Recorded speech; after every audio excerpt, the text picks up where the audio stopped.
প্রাণের শহর বাঁশবেড়িয়া। আমরা এসেছি হুগলি জেলার বাঁশবেড়িয়া হংসেশ্বরী মায়ের মন্দির দর্শনে।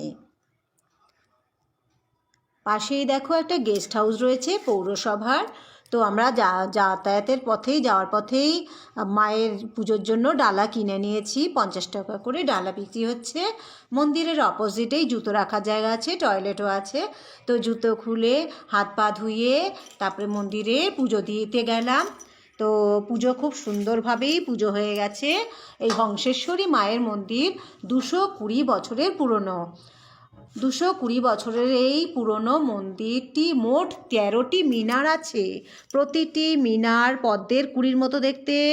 1799 সালে রাজা নৃসিংহদেব এই মন্দির নির্মাণ করেন। মন্দিরে শেষ করার আগে উনি মারা যায়, তাই আর ওনার সাথে ওনার বড় রানীও সহমরণে যান।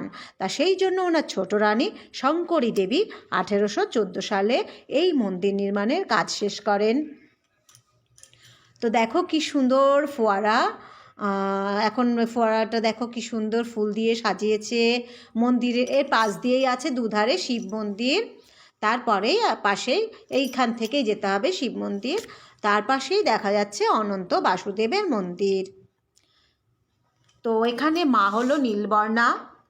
কাঁঠাল কাঠের নির্মিত এই মূর্তি অসাধারণ সুন্দর। মায়ের দেখো নীল রং।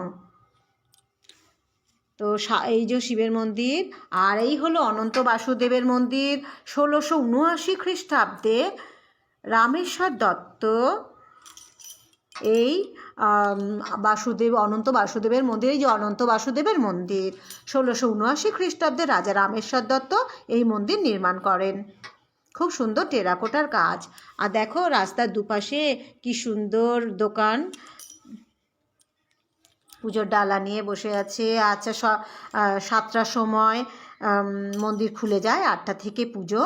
আর কুপন 10টার মধ্যে করতে হবে। যদি ভোগ কেউ খেতে চায় তো 1টার সময় ভোগ বিতরণ হয়। মোমবাতি ধূপকাঠি জ্বালাতে হবে পাশেই। তো আমরা ব্যান্ডেল চার্চ ঘুরে তারপর হংসেশ্বরী মায়ের মন্দিরে এসেছি। এরপর ইমামবাড়া, তারপর মায়ের লাহিড়ী বাবার মন্দিরে যাব।